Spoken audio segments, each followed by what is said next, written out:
Hola de nuevo. Para este video veremos el comportamiento de la señal de corriente cuando ocurre la falla en el segmento de línea entre los nodos 8.16 y 8.24, ubicados en esta zona, y luego el segmento de línea entre los nodos 8.44 y 8.46,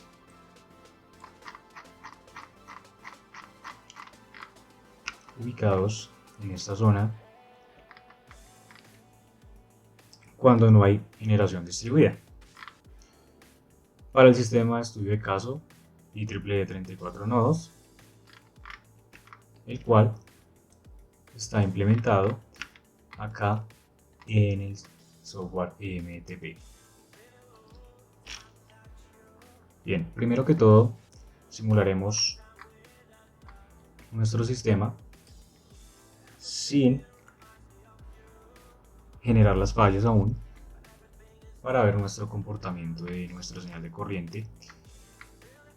Por ejemplo, para su magnitud, saber su magnitud y en qué se va a diferenciar cuando se implemente la falla sin presencia de la generación distribuida. Entonces, acá para la mitad del sistema se implementará una falla trifásica, anunciarla como preámbulo, y una falla monofásica se generará acá para la sección de línea entre el nodo 844 y 846, y como mencioné anteriormente, falla trifásica para la sección de línea entre el nodo 816 y 824. Bien, entonces daremos un flujo de carga en el sistema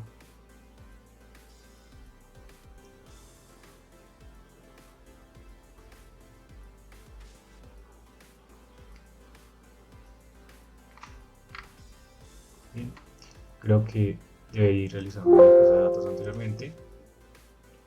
Ejecutamos nuevamente.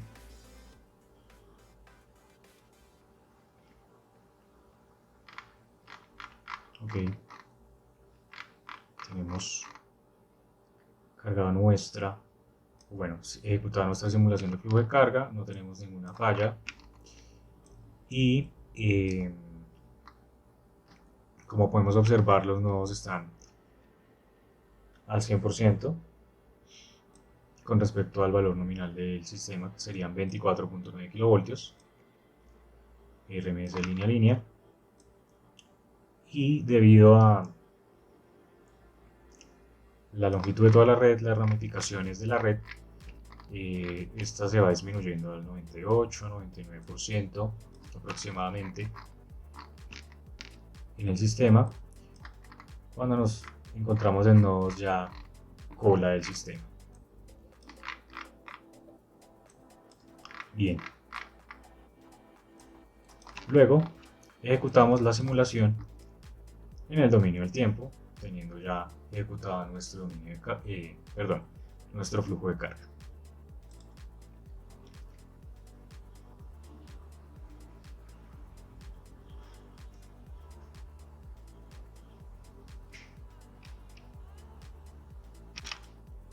Bien ejecutada nuestra simulación en el dominio del tiempo, procedemos a visualizar nuestras señales de corriente para estos nodos.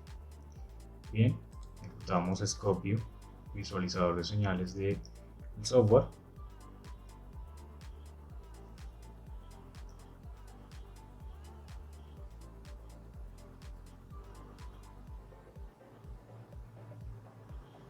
Y nos dirigimos a las señales de corriente de los nodos 816, 824, detectada por cada uno de esos nodos para todas las fases.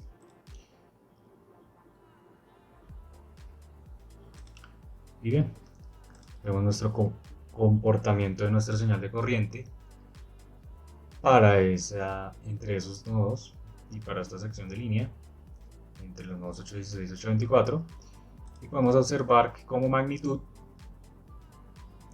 para la fase A tenemos 41.68 amperios Para la fase B tenemos aproximadamente 50.02 amperios.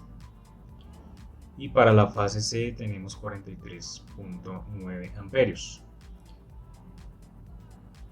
Y entre los nodos aproximadamente es lo mismo. 24 para la fase C, amperios, 50.1 amperios para la fase B y 41.8 amperios para la fase A.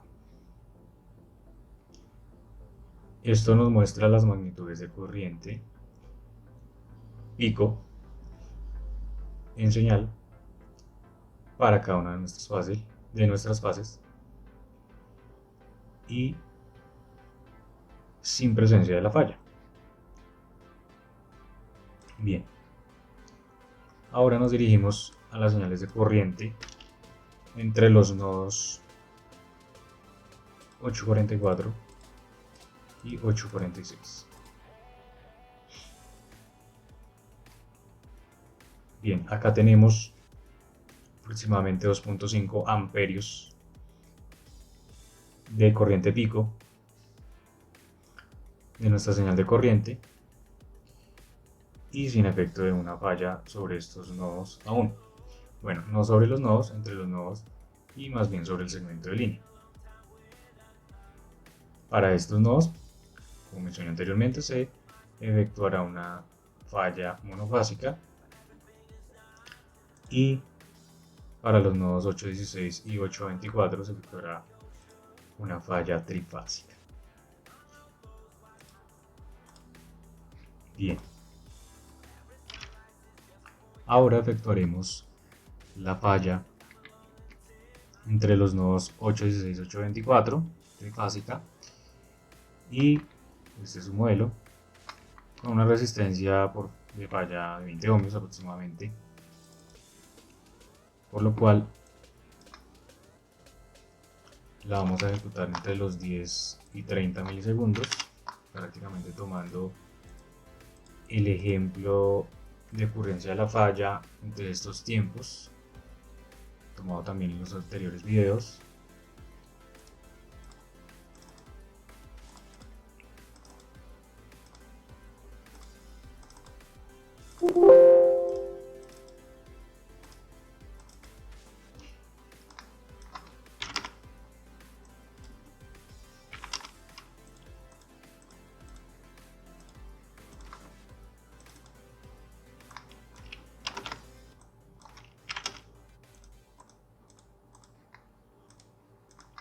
Se efectuará la falla trifásica. Entonces nuevamente nuestro flujo de carga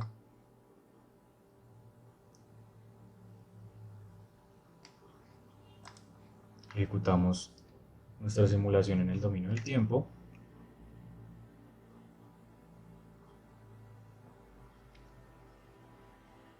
y esperamos.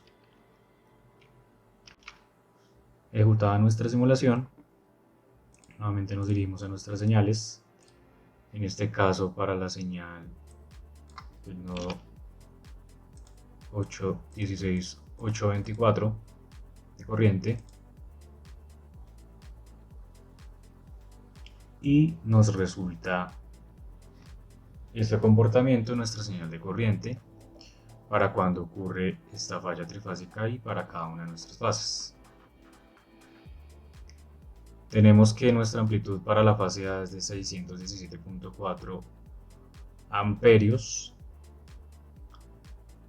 para la fase B de 616.2 amperios y para nuestra fase C tenemos 547. Entonces, como vemos las amplitudes, aunque en la fase C tendremos un máximo de 615, si lo vemos en la oscilación negativa de la señal. Y nuevamente 616 es parecido a 617. Entonces la corriente de falla que actúa sobre cada una de las fases es similar en su magnitud. e incrementa con respecto a cuando estaba normal.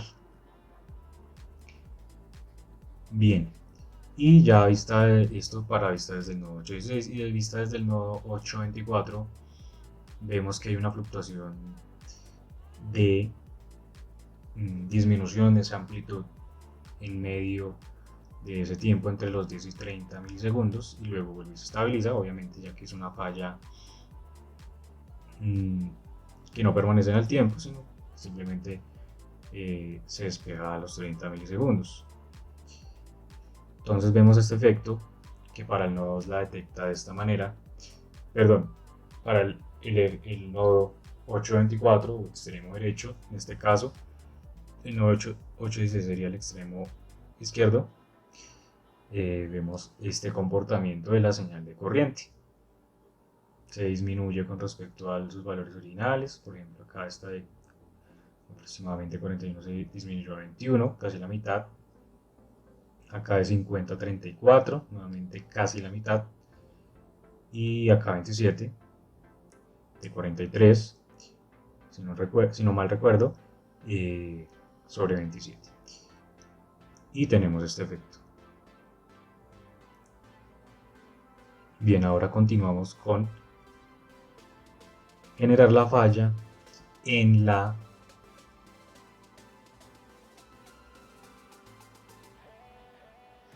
los nodos 8.44, 8.46 de forma monofásica y continuamos. Bien, así generamos entre los nodos 8.44 y 8.46 nuestra falla monofásica, también a 20 ohmios. Se modifica que no haya efecto de falla trifásica en los nodos 8.16 y 8.24, que los vimos anteriormente, y nuevamente ejecutamos nuestro flujo de carga en la simulación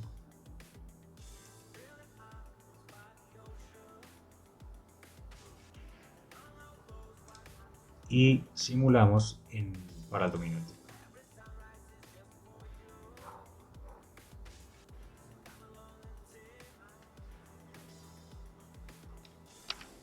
Bien, ejecutada nuestra simulación, observamos ahora nuestra señal de corriente para los nodos 8.44 y 8.46 y cada una de sus fases. Como vemos, la falla ocurre en nuestra fase A y se amplifica en su corriente pico hasta los 437 amperios sin presencia de generación distribuida, nuevamente aclarar ello, y estando en 2.5 amperios de magnitud sin la ocurrencia de la falla. Es una amplificación de esta corriente siempre alta, y hay un efecto distorsivo pues, sobre las otras fases. Aunque lo que podemos ver reflejado es que en el 844 detecta la maxificación en nuestra señal de corriente en cuanto a su corriente pico, y en el nodo 846 detectas la fluctuación en el instante de tiempo, pero aproximadamente se mantiene. No, acá nos da aproximadamente que disminuye de 2.5 a 1.4, es el efecto sobre la señal, y acá se sigue manteniendo en las otras fases, aunque fluctúa un poco su corriente pico. Por ejemplo, acá de 2.5 pasó a 2.3 aproximadamente, y nuevamente acá 2.3, 2.6, 2.3 aproximadamente, 2.6 cuando ocurre la falla en la fase A. Bien, ahora miraremos para la fase B. Bien, como observamos, se efectúa la falla sobre la fase B, un rango de tiempo entre los 10 y 30 milisegundos. Ya se ejecutó la simulación y ahora veremos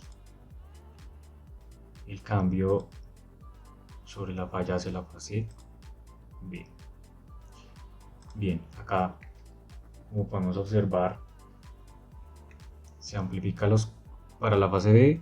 Tenemos una corriente pico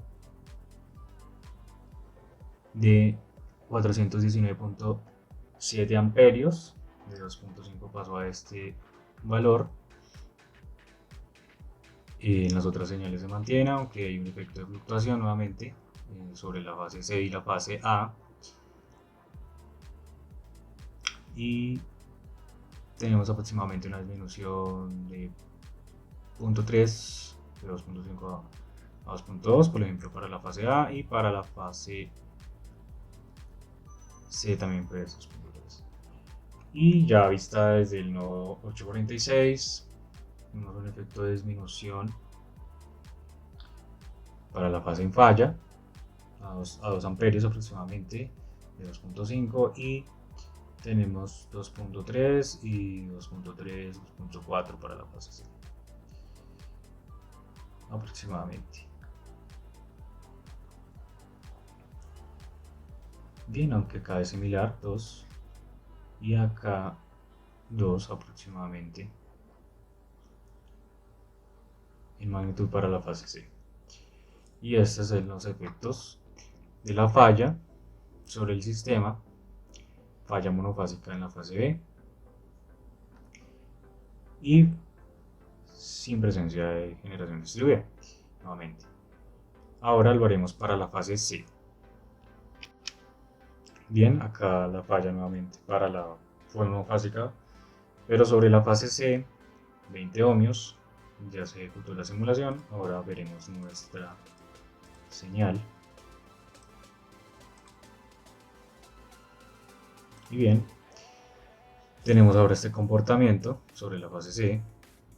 Tenemos 383, un máximo en el 425, y para las otras fases solo no hay una fluctuación, un efecto de fluctuación, se disminuye un poco de 2.5 a 2.2. Acá tenemos para la fase B 2.5. Estos valores que estoy enunciando los podemos ver para cada gráfica en la parte superior derecha, y el número que se encuentra más hacia la derecha, donde vemos el 2.54. Bien, 2.2. Bien, entonces esta no estuvo tan alterada, la fase B. La fase A sí un poco, sí se ve alterada, y la fase C por efecto de la falla, pues son de inflexión. Y tenemos aproximadamente los 425 amperios. Bien, y ya vista esto para visto desde el nodo 842 y visto desde el nodo 846 o extremo derecho, en este caso 844 extremo izquierdo, tenemos esta lectura que nos daría el nodo, y acá hay una disminución de la magnitud 2.6, 2.2 para la fase A, ¿sí? Bueno, esto se debe a que no hay presencia de generación distribuida. Cuando veamos la presencia de la generación distribuida, esto cambiará para, por ejemplo, el extremo derecho, en este caso el nodo 846, y para nuestro primer caso, nuestro nodo 824. Entonces, estos fueron los efectos sobre la señal de corriente cuando no hay generación distribuida, en ocurrencia de la falla o el tipo de falla que se adecua, pues en este caso, sobre este par de nodos, o más bien sobre la sección de línea y entre este par de nodos. Por otro lado, es importante mencionar cuál es la corriente que suple al sistema por parte de la subestación o el equivalente de red de la subestación. Y como podemos observar, sin presencia de falla, esta sería nuestra corriente de suplencia, o más bien la corriente que suple al sistema, la subestación o el modelo de subestación. En este caso Para la fase A es de 56.4 amperios. Para la fase B de 51 amperios y aproximadamente para la fase C de 43.4 amperios. Ahora hay que tener en cuenta también cómo será tal vez la máxima corriente de suplencia esperada o la corriente de falla más bien esperada que puede suplir el generador, y eso se lo da el modelo del mismo de la misma equivalente de red de la subestación. En este caso, para una falla trifásica va a ser de 719 amperios RMS y para una falla monofásica de 719 amperios RMS. Ahora, cuando se ocasiona la falla trifásica, para el segmento de línea entre el nodo 816 y 824,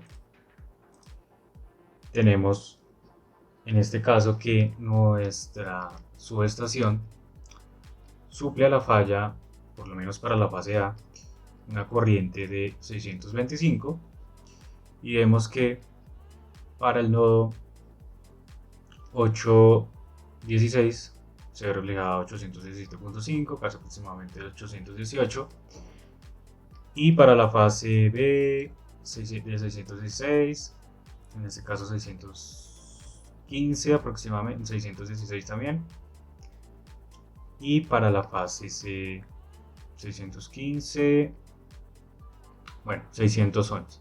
Esto quiere decir que en este caso la subestación está asumiendo la suplencia a la falla, toda esa capacidad de corriente, que en este momento pues no pasa aún la corriente en sí, que según el modelo de la subestación emitiría máximamente, que en este caso serían los 719 amperios RMS, así que estamos por debajo en este caso, porque acá ya sería pico, y por tanto pues si lo vemos como corriente pico, aproximadamente sería que soportaría la subestación, de acuerdo a su modelo, 1.017 kiloamperios, o en este caso sería 1017 amperios. Así que esa sería para el caso de la falla trifásica y cómo está asumiendo en este caso la subestación. Para la falla monofásica, que ocurre entre los nodos 844 y 846, para esa sección de línea, donde ocurre sobre esa sección de línea, miraremos en este caso solamente para la fase A. Tenemos que lo que suple en corriente o lo que suma en corriente sobre la falla de nuestra subestación o el modelo de nuestra subestación es de 465.9 amperios pico, de 437.48 que ocurre ya como tal sobre la sección de línea. Entonces prácticamente vemos que nuevamente la subestación asume toda la incidencia de corriente de la falla, pues en este caso pues monofásica y sobre la fase A. Bien, entonces para nuestro próximo video veremos el caso cuando hay presencia de generación distribuida en el sistema y una posible penetración del 20% de la corriente de falla que ocurre sobre o con respecto a la corriente pico que está ocasionando la falla, qué efecto tiene esa penetración y cómo se ve afectado, ya sea o cómo se vea la estación de corriente tanto o en el nodo derecho o nodo izquierdo o en el nodo, en este caso 846 o 844, y para nuestro anterior caso 816 y 824. Bien, no siendo más, hasta nuestro próximo video.